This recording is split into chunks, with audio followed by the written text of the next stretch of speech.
주님께서 어느 날 길을 가시다가 배가 고프셨습니다. 육신을 가진 주님이셨기에 마침 무화과 나무를 보고는 거기에서 열매를 찾습니다. 뭘 먹을까 해서 열매를 찾게 된 것이죠. 그런데 보니까 잎은 무성한데 열매가 없습니다.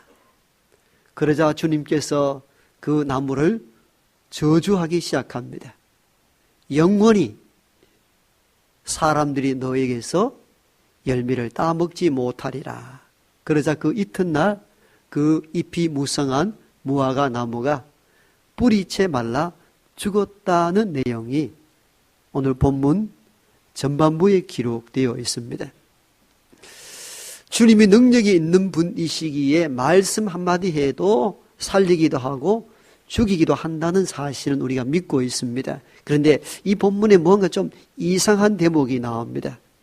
여러분들은 성경을 많이 읽으신 분들은 이미 이 부분을 알고 있을 것이며, 또 오늘 이 본문을 읽고 함께 들은 여러분들도 이 부분 좀 이상하다고 느끼는 부분들이 있죠. 그건 이 부분이죠. 13절 하반절이죠. 이는 무화과의 때가 아닙니다. 이는 무화과의 때가 아닙니다. 쉽게 말씀드리면 이런 내용입니다.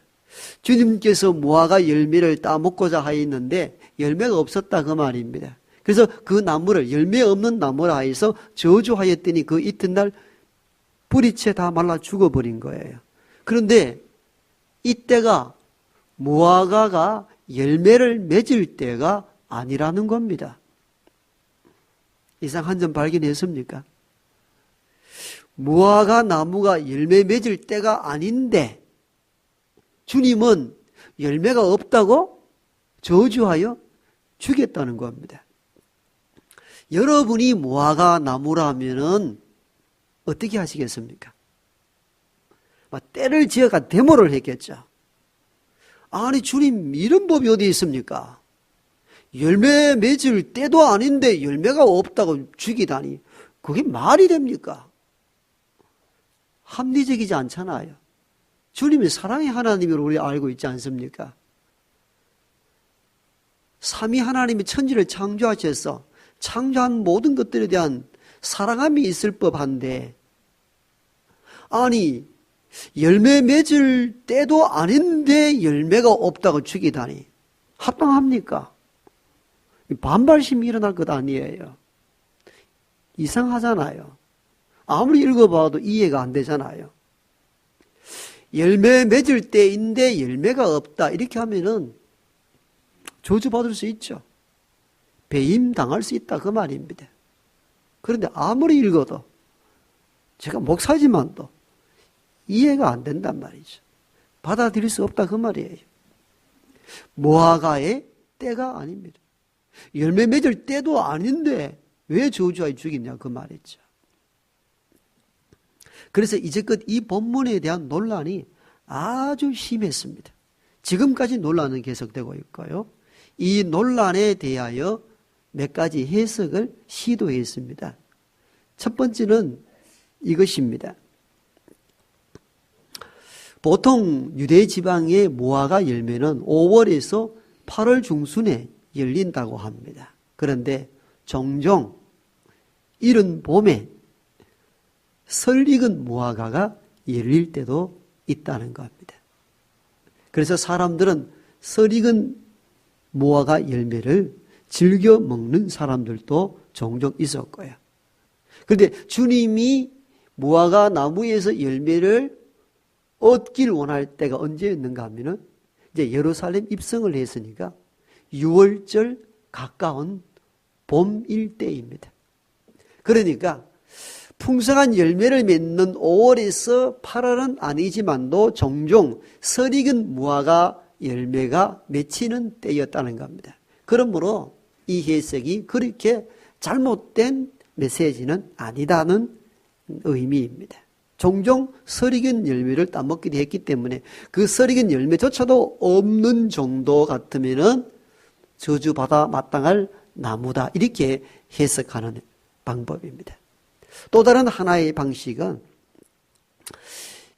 이는 무화과가 열리는 때가 아니라는 이 문장 하나에 너무 매이지 말라는 겁니다. 무화과 나무에 대한 비유, 이 사건 전체의 의미가 무엇인지를 들여다보는 게 중요하다는 것입니다. 실제 전체 문장을 이끌어 나아가는 주제를 파악하는 것이 중요하지, 어떤 이상한 대목에 너무 몰입할 때에 전체의 주제가 주는 메시지를 놓칠 수 있다는 것입니다. 제 말 이해하셨나요?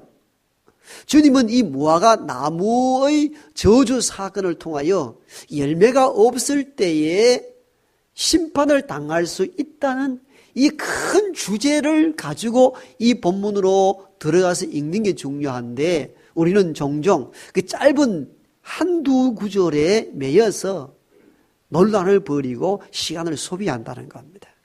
그러므로 우리는 이 두 번째 해석의 문제로 본문을 접근하는 것이 유익하다 볼 수가 있습니다. 비록 무화과의 때가 아니다라는 이 문구에 너무 매이지 말고 무화과 나무 저주 사건 전체의 맥을 통하여 이 부분에서 주님이 꼭 우리에게 하시고자 하는 메시지가 무엇인가, 그걸 찾는 작업이 더 중요하다는 것이죠.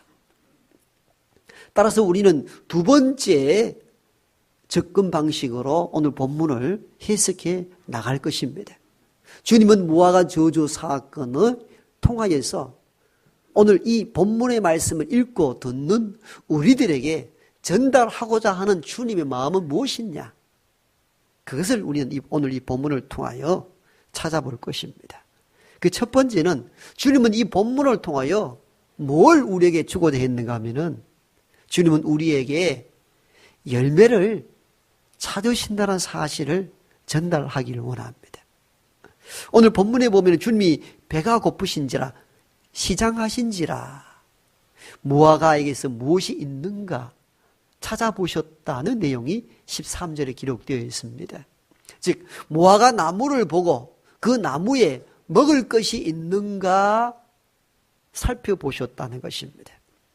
주님이 무화과 나무를 유심히 살펴본 목적이 뭐라는 겁니까? 열매가 있는가? 그것을 보기 위하여 나무를 봤다는 겁니다. 아무 의미 없이 무화과 나무를 보겠습니까? 여러분, 이렇게 접근해 보면 이해가 되겠죠. 과수원 주인이 자기 밭에 과일 나무를 심었습니다. 그리고는 과일의 열매가 열리는 때가 되어서 그 과수원 밭을 다니면서 나무 하나하나를 보는 의미가 무엇입니까? 왜 봅니까? 잘 자랐나 이것만 보기 위해서입니까? 때가 되었으니 열매가 있는가 없는가를 보기 위하여서 과일나무를 깊이 들여다보겠죠. 오늘 이 본문을 통하여 우리에게 전달하고자 하는 핵심적 첫 번째 메시지가 이것입니다. 주님은 우리를 주목하여 보시는데, 우리를 왜 주목하여 보시는가? 때가 되었으니 이제 신앙의 열매가 있는가? 이걸 보기 위하여 우리를 주목해 보신다는 것입니다. 우리는 주님이 우리를 주목해 보는 그 이유와 목적을 상실할 때에 신앙은 매우 잘못된 방향으로 흘러갈 수가 있습니다. 그러므로 우리는 매번 주님이 나를 보실 건데, 내가 신앙의 열매가 있는지 삶의 열매가 있는지 나를 보실 건데, 늘 이 말씀에 붙잡혀 살 때 우리 삶의 변화가 일어날 수 있다는 겁니다. 사실 무화과 나무라는 이 비유 사건을 통해 가지고 주님이 진짜 하고 싶은 말들이 무엇이었겠어요? 당시에 유대인들에게 이 메시지를 던지고 싶었던 거예요. 왜? 무화과 나무, 감람나무, 포도나무는 이 3대 나무는 이스라엘인들을 상징합니다. 푸르르고 열매 맺는. 그래서 감람나무다, 무화과 나무다 했을 때에는 이스라엘인들을 의미하기도 합니다. 그러므로 무화과 나무의 잎은 무성하지만도 열매를 찾아보시는데 열매가 없다는 이 의미는 당시 유대인들의 종교적 형태를 꼬집는 메시지이기도 합니다. 그들은 잎만 무성한, 즉 종교적 형식은 가득하였으나 실제 신앙과 삶의 열매를 찾아볼 수 없는 껍데기 신앙인으로 전락해 있었다는 것입니다. 이 메시지를 무화과 나무 저주 사건을 통하여 유대인들에게 이 말씀을 전달하고자 했던 것입니다. 하나님께서 유대인들은 너희를 볼 때에 너희의 무엇을 보는지 알라는 것입니다. 너희의 종교적 형식, 이것을 보는 것이 아니라 너희 속에 하나님에 대한 신앙의 열매와 삶의 열매가 있는가, 이걸 찾아보시겠다는 겁니다. 그래서 주님은 무화과 나무에게 무엇이 있는가, 즉 열매가 있는가 찾아보셨다. 이 대목을 통하여 오늘 우리들에게도 마찬가지로 적용하는 것이 있죠. 우리 속에 형식적인 종교 유형이 아니라 본질적으로 말씀에 대한 열매, 삶의 열매가 맺혀 있는가, 이걸 찾아보시겠다는 겁니다. 주님을 믿는다는 건 입술의 고백이 아니라 삶의 열매로 증거하는 것입니다. 믿는다는 것은 입술의 고백으로 그쳐서는 안 됩니다. 그 사람이 말하는 것과 살아가는 삶의 모든 태도가 믿음으로 드러나는 것입니다. 왜냐하면 열매는, 나무는 그 열매로 알기 때문입니다. 나무가 좋다, 좋지 않다 어떻게 판단합니까? 열매가 없을 때, 잎이 푸르를 때는 어떤 과일 나무가 더 좋은 과수나무인지는 알 수 없습니다. 근데 언제 알 수 있습니까? 열매를 맺힐 때, 이게 참 좋은 과일 나무구나. 이건 열매가 시원치 않고 또는 열매 맺히지 않을 때는 밭에 심겨둘 이유가 없죠. 베어버리거나 뽑아내버릴 수밖에 없습니다. 그래서 오늘 우리가 참으로 믿음의 사람인가, 참 신앙이 있는가는 주님 뭘 보십니까? 우리 안에 신앙의 열매가 있는가 없는가, 이걸 보신다는 것입니다. 그러므로 우리가 신앙생활 할 때에 단지 우리 껍데기 형식적인 종교관에만 몰입할 것이 아니라 내가 살아가는 신앙의 여정에 신앙의 열매가 있는가, 하나님 보시기에 이게 참 열매다라고 말할 수 있는 어떤 것들이 자리 잡고 있는가, 늘 자신을 점검할 수 있는 저와 여러분 되길 바랍니다. 이것이 주님이 첫 번째 이 본문을 통하여 우리에게 주고자 하는 메시지입니다. 두 번째, 이 본문을 통하여 주님이 꼭 우리에게 주고자 하는 메시지는 열매는 없고 잎만 무성할 때에 심판의 대상이 된다는 것을 가르쳐 줍니다. 오늘 주님께서 무화과 나무에 무엇이 있는가 보았는데 열매를 하나도 찾지 못했습니다. 그러자 14절에 이렇게 심판합니다. 이제부터 영원토록 사람이 너에게서 열매를 따먹지 못하리라. 저주가 내려진 거죠. 다시는 열매 맺지 못하리라. 심판이 떨어진 것입니다. 형식만 있고 열매 없는 신앙에 대한 심판을 의미하기도 합니다. 이 말씀은 무화과로 상징된 유대인들에게 주신 메시지라고 그랬죠. 당시 유대인들의 신앙은 어떠했습니까? 그들이 얼마나 종교적으로 부패하고 형식적인 종교 생활에 매여 살았는지에 대한 내용은 오늘 우리가 읽었던 첫 번째 본문 무화과 나무 저주 사건 다음에 나오는 성전 정화 사건에 대한 이야기를 통하여 폭로시키고 있습니다. 그러므로 오늘 우리는 이 읽었던 본문은 두 가지 이야기가 연결되어 있습니다. 첫 번째 이야기는 뭡니까? 무화과 나무에 대한 이야기고 그 다음에 대한 이야기는 성전에서 매매하는 자들의 상을 뒤엎어버린 주님의 이야기, 두 가지 이야기가 연결되어 있습니다. 전혀 다른 내용의 이야기입니다만 사실은 하나의 주제로 연결된 본문이라 이렇게 볼 수가 있습니다. 왜냐하면 성전 정화 사건 뒤에 또다시 베드로와 주님의 대화 속에서 무화과 나무 저주 사건에 대한 이야기를 계속 연결하고 있습니다. 그러니까 무화과 나무에 대한 이야기가 이렇게 있다면 이 중간에 성전 정화 사건에 대한 이야기가 구성되어 있습니다. 이걸 문학적으로 샌드위치 구조라 말합니다. 앞면과 뒷면에 빵인데 중간에 잼이 들어가 있는 거죠. 이게 샌드위치 구조입니다. 중간에 핵심이라 그 말입니다. 그 성전 정화 사건은 표면에 앞뒤를 가리고 있는 이 주제에 대한 핵심적 내용을 전달하려고 이렇게 마가 저자가 구조화시킨 겁니다. 무슨 문제냐? 여러분들이 가지고 있는 신앙의 형식적인 인반무성한 무화과 나무처럼 여러분들의 신앙은 형식적이고 타락된 범위에 있다는 겁니다. 당시에 성전에서 무슨 일이 일어났습니까? 장사하고 매매하고 야단이 났습니다. 물론 이러한 일들은 순수한 동기에서 출발했다는 것을 우리는 다 배워서 알고 있습니다. 자, 성전에 제사하러 왔는데 제사 드릴 때는 꼭 소와 양이란 제물을 꼭 드려야 됩니다. 가난한 자는 작은 비둘기라도 잡아서 드려야 됩니다. 그런데 멀리서 지방에서 제물을 끌고 오다가 다리가 다쳤다거나 어디가 부러지면은 성간 제물이 아니기 때문에 제물로 합당치 않습니다. 그러다 보니까 사람들이 머리가 돌아가잖아요. 멀리서 이 소나 양을 끌고 오다가 다치면은 제물로도 사용할 수 없고 다시 돈을 들여서 제물을 사야 되니까 돈만 가지고 이제는 제사로 떠나는 거예요. 그래서 성전 가까운 데 가서 성간 제물을 사다가 제물을 드리면 되는 거예요. 이 좋은 방법이 있었네 하고 사람들이 이제는 그 빈손으로 성전 가까이 옵니다. 그래서 그 주변에서 어떻게 합니까? 제물을 사죠. 소와 양을 삽니다. 사람들이 이 목축업을 하는 사람들이 이 사실을 알았습니다. 그러니까 집에 있는 소와 양들을 어디를 끌고 나옵니까? 성전 주변으로 들고 나옵니다. 재미가 솔솔합니다. 처음에는 한두 사람이 있는데 나중에 수십 명, 수백 명, 수천 명이 다 그렇게 합니다. 그러다 보니까 예배할 시간이 가까이 와집니다. 여러분, 졸업식 때 꽃다발 장사 어떻게 합니까? 시간이 많을 때는 교문 밖에서 꽃을 팔죠. 근데 졸업식이 다 끝나갈 무렵이나 졸업식 시작되면 어디로 갑니까? 강당 앞에까지 밀고 들어옵니다. 왜? 팔아야 되니까. 여러분, 소와 양을 이전에는 성전은 거룩한 곳이기 때문에 아무나 할 수 없으니까 성전 밖에서 소와 양을 팔았는데 돈맛이 드니까 눈이 비는 거 없습니다.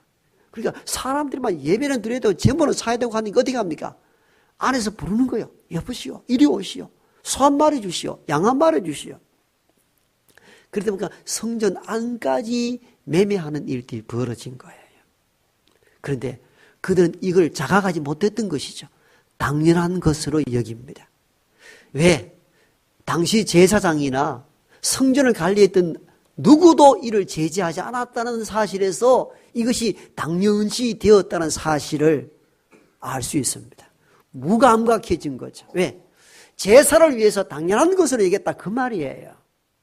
여러분, 우리는 우리의 삶에서 비슷한 유형이 있습니다. 우리가 이웃을 돕는다고 가끔 바자회를 하죠. 바자회에서 억수로 장사가 잘 되면 다음 달에 한 번 더 해볼까? 뭐 그러다가 나중에는 물건 주고 사고 돈 주고 받는 게 예배 중에 막 목사님 설교하는데 이럽니다. 근데 우리는 이게 내가 잘 먹고 잘 살기 위해서가 아니고 이웃을 위한 구제로서 하기 때문에 선한 일을 여기는 거죠. 그러니까 바다에 빠져가지고 예배가 있는지 없는지 메시지가 뭔지 모르고 지나는 거예요. 무감각해진 거예요. 이 시대가 그 시대였어요. 주님이 보니까 심각한 종교 형식에 빠졌다는 사실을 알았습니다. 그래서 주님은 항상 온유하고 겸손하며 사랑을 배려하는 사람들인데 가서 상을 뒤집어 버린 거예요. 요즘 같으면 제가 막 가서 막 장어를 뒤집어 버리는 거예요. 지금 뭐 하는 짓이냐고. 채찍을 들고 쫓아내게 되었습니다. 성전 정화 사건의 이야기가 무화과 저주 사건 다음에 나온다는 이 의미는 무화과의 열매가 없고 입만 무성하듯이 종교적 형식에 빠져 있는 당시 유대인들을 고발하는 내용입니다. 종교가 심각하게 타락했다는 것, 형식주의에 빠져 있다는 것입니다. 이 형식주의, 열매 없는 무화과 나무와 같은 당시 유대인들의 종교 형식을 폭로시키고 너희들이 이렇게 계속 간다면 심판을 받게 될 것이라는 겁니다. 그래서 오늘 본문 무화과 나무 저주 사건 다음에 성전 정화 사건을 그 다음에 기록한 의도가 여기에 있었던 것입니다. 오늘 이 말씀은 형식에 빠져 있는 종교, 이런 열매 없는 무화과 나무와 같으며 이런 종교 형식에 빠져 있는 사람은 구원은 고사하고 심판을 받게 되리라는 것입니다. 우리는 이 오늘 본문, 연결된 이 본문을 통하여 오늘 저와 여러분의 신앙의 자리를 점검할 수 있는 시간이 되길 원합니다. 두려우라고, 무서우라고 던진 선포가 아닙니다. 우리를 보라고 주신 주의 메시지입니다.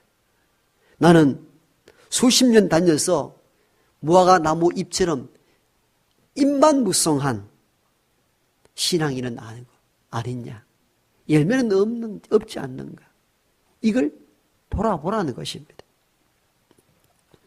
지난번에 유럽을 한 2주간 이렇게 탐방을 하면서 주로 그 13세기 중심으로 그 중세 교회를 많이 들여다봤습니다. 유럽 지역에 성당 탐방하신 분들이 많이 있을 줄 압니다만은 놀랍습니다. 너무 놀라면은 무슨 말을 못합니다. 이렇게 돼버립니다. 사람이 그때는 뭐 기중기나 이런 것도 없는 시절에 어떻게 100m 넘는 큰 성당을 짓고 그 문양과 건축 예술이 돌로 다 지었는데 그 압도당합니다. 우리가 이 리모델링해서 참 깔끔하다, 참 좋다 이러지만도 13세기 건물을 보십시오. 우리는 우리도 리모델링 했습니다만은 개혁교, 개신교회들은 건물에 대한 내용, 종교성을 거의 생각지 않고 막 짓잖아요. 가톨릭, 중세 가톨릭 성당들 보면요. 거기 의미를 다 부여했습니다. 압도당할 수밖에 없습니다. 어떻게 요즘 건축학이 엄청나게 발달했습니다만은 13세기 중세의 교회 건축을 따라갈 수 없습니다. 아무리 애를 써도 신비하고 놀랍습니다. 이 말은 모든 종교의 힘을 거기에다 쏟았다는 것을 의미하기도 합니다. 그 건축 하나를 보면은 당시의 신앙심과 열정을 볼 수가 있습니다. 그 돌 하나 조각과 문양 하나를 보면은 신비하고 놀랍고 이게 가능한가? 이 얘기가 그냥 막 튀어서 나와요. 우리는 이런 예배당에 와도 어떤 경건성을 유지한다는 건 어렵잖아요. 그래서 중세의 교회에 딱 들어서는 순간 딱 입이 막힙니다. 걸음걸이가 또 경건해집니다. 누가 시키지 않아도 압도당합니다. 일행 중에 천지교인 한 명이 제게 이렇게 이야기합니다. 제가 개신교 목사인 줄 나중에 알고, 목사님, 이런 교회 오면은 왠지 경건해지고 막 거룩함이 막 몰려오는 것 같지 않습니까? 맞아요. 딱 들어가면은 옷깃을 여미게 되고 순간 조심스러워집니다. 엄청나게 이 화려하고 이 무거운 그 중세 교회에 압도당할 수밖에 없어요. 누구나 다 그렇습니다. 그 건축 양식이 대단하거든요. 순간 저도 그렇습니다. 그렇고 말고요. 이 자리에 선 사람들은 누구든지 경건할 수밖에 없죠. 그래서 여기서 넘어지면 제가 넘어지는 거거든요. 그래서 깊이 묵상 끝에 제가 그 천주교 신자에게 교회 역사에 대해서 짧게 이야기해 주었습니다. 선생님, 이 크고 화려한 성당을 짓기 위하여서 얼마나 많은 노동자들의 피땀과 얼마나 많은 재물이 들어간신지를 생각해 보셨느냐고. 그리고 운을 떼면서 이야기를 계속 이어갔습니다. 그렇겠죠. 지금도 이만한 건축을 한다면 상상할 수 없는 돈이 들어갔겠는데 그때 당시에 생각하면 어마어마했겠네요. 그랬습니다. 그래서 이 건축을 하는 이 돈이 어디서 나왔겠습니까? 교인들에게서는 헌금으로 나왔겠죠. 그럼 내가 자발적인 헌금이겠습니까? 아니죠. 자발적인 헌금으로 엄청난 그것을 지을 만한 헌금을 모을 수는 없습니다. 그래서 기발하게 생각한 게 뭐였어요? 면죄부 판매를 교황청 지시로 시작됩니다. 면죄부, 죄를 면해주는 티켓입니다. 성도들에게 제가 이렇게 강구합니다. 여러분 부모, 죽은 부모, 형제를 위하여서 너무 소중한 것을 여러분에게 소개합니다. 이건 면죄부입니다. 여러분 부모와 죽은 형제를 위하여 이 티켓을 사면은 여러분의 부모, 형제들이 연옥에 있다가 헌금을 드리는 순간 점핑해가지고 천국에 올라갑니다. 그래서 여러분 같으면 사겠습니까? 안 사겠습니까? 이 대답 좀 해보소. 부모 사랑하지 않습니까? 사고 말고요. 다 너도 나도 사는 거죠. 이게 중세에 일어났던 사건입니다. 이게 통용이 되었어요. 면죄부. 뒷개를 사는 순간. 그래서 연옥이라는 교리도 중세 때 나온 신학 교리입니다. 왜? 자, 뭔가 지옥에 가면 건져낼 방법이 없잖아. 지옥은 완전히 끝나버린 심판이 끝났으니까. 그래서 지옥과 천국의 중간 단계를 만들어 놨어요. 이 사람들이 살아있는 후손들이 어떻게 하는가에 따라 가지고 완전히 지옥에 떨어지든지 한번 점핑해가지고 천국에 오를 수 있는 기회가 있다는 겁니다. 이게 연옥 교로입니다. 그 가톨릭은 기가 막히게 연옥 교리를 내놨어요. 그렇게 해서 여러분 너희 부모가 지금 어디 있는 줄 아느냐? 연옥에 있다는 겁니다. 희망이 좀 있죠. 지옥에 있으면 끝나버렸으니까 할 것도 없잖아요. 연옥에 있는 거예요. 우리가 하는 여하에 따라 가지고 점핑에 올라갈 수도 있고 떨어질 수도 있는 거예요. 그러니까 여러분 이 교리를 들으면 이 면접을 사겠습니까? 안 사겠습니까? 너도 나도 사는 거죠.